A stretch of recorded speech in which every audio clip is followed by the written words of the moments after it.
Hello, glad that you've joined me for the third episode in the IT hiring training series.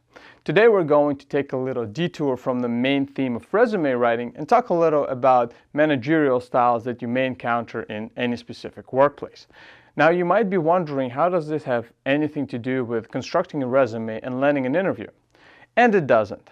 But these series are not just about helping you find a job. They're about helping you find the right job, so that when you do land an interview, you're able to evaluate the environment and the hiring manager and assess whether this is the right place and environment for you to work in. It is very likely that while a company might be really interested in getting you on board, you may be much less inclined to accept the offer. Further yet, this knowledge will also be helpful to managers trying to define themselves and find better ways to manage their teams. So what are these different styles? If you do a Google search, you will find a list of roughly 6 managerial styles that are officially defined. They are directive, authoritative, pace-setting, participative, coaching, and affiliative. Now this is not a gold source, and other places will define these slightly different. But the naming doesn't really matter. What does matter is what's entailed by each of these styles. Now, the primary differentiator is the level of participation in the decision-making process that is attributable to the employees. Directive style is most strict, with rigorous top-down instructions entertaining little to no employee feedback in the decision-making. On the opposite, affiliative style is most liberal, focusing on employee happiness and comfort over goal achievement and letting employees drive the decision-making. The other 4 styles are in between, allowing for various intermediary levels of employee engagement. Each of these styles has its own benefits and is most useful in specific situations. Highly regulated entities and government organizations favor more coercive and authoritative environments. Processes are often well-defined and perceived more important over individual creativity, forcing very formal work climate.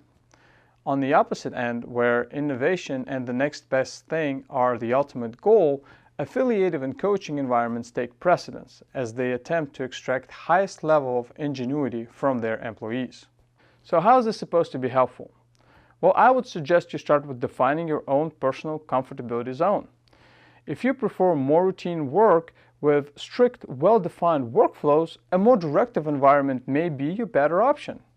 But if you strive for creativity, solving complex and challenging questions, you should be looking for a more relaxed environment where ideas and thinking outside the box are most welcome. Both of these are not necessarily a given success. You may end up with a highly directive manager who sets unrealistic expectations and micromanages. Just like you may end up in an overly relaxed and chaotic, employee-driven workplace where everyone is their own boss pursuing their own agenda. Conditions that would completely eliminate collaboration and ability to move forward. Once you define the environment that you feel is best fitting, try and target matching positions at appropriate organizations. Make sure your resume reflects conjoint attributes as well. More formal environments value personal responsibility, task management, and commitment to existing practices. More progressive environments value initiative, outside-the-box thinking, and constant adaptability and evolution. Make sure you consciously structure your resume to try and best address expectations of a hiring manager. Now let me shift gears and talk a little about the managerial side of this, as well as my own personal management style. If you're an aspiring manager still trying to define themselves, you should pay special attention, as this may give you some very important food for thought. How do you pick which is the right style to utilize in your environment? How do you find the right balance and way of doing things? Now, before I give you the answer to this question, I would like to bring up research done by Abraham Maslow on human psychology, published in 1943, entitled Maslow's Hierarchy of Needs.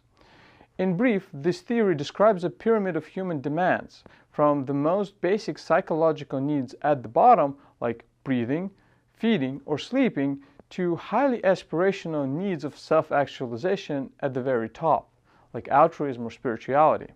The key concept behind the pyramid is that advancing to the next level is impossible until the lower level needs are satisfied. It's hard to think of love when you fear for your safety, and safety becomes of much less concern if you lack air for breathing or food for consumption. When you apply this to a working environment, realize that for your employees to be productive and creative, their lower level needs need to be addressed. They should not fear for their future. And the only way to make them feel comfortable is to set an environment where they can see and feel their importance and understand their value within the organization. Directive and authoritative environments rarely emphasize these values. And if you think about it, it makes sense. An employee doing routine work can easily be replaced. Alternatively, affiliative and coaching environments place significant emphasis on employee development, comfort, and integration, making employees feel much more important and valued. My personal experience has led me to position myself somewhere on the crossroads of authoritative and pace-setting styles with a slight hint of democracy to mix in. What this means in real life is that I set the vision and direction for the team and drive towards it. But I let my team members help me define the path that will get us there. And at the same time, I don't just manage the team, but actively participate in the work, showing personal commitment and engagement in helping the team progress. The exciting result of this approach is that it has worked in almost all environments that encapsulated me and my teams. And while this contradicts some of the earlier statements, there is an explanation, a missing link that more experienced managers will easily spot. In order to be a successful manager, you need to become your team's leader first. Good leaders are capable of getting their teams to perform, and being a good manager then is only needed to properly set the direction. Just managing the team is fruitless. You will keep spinning tires with no factual progress to show for it. Alright, I know this has been quite a loaded monologue. It may take time to absorb, so don't hesitate to watch this episode again. The core message that I was trying to get across is that a capable individual may still not be the right match for a specific position if they don't fit the culture or the environment. And this is true from both perspectives. A candidate may be a bad fit for organization's specific role and environment, just like the organization may be a bad fit for candidates' aspirations and career goals. So let this sink in and give another thought to what you actually want from your future employment.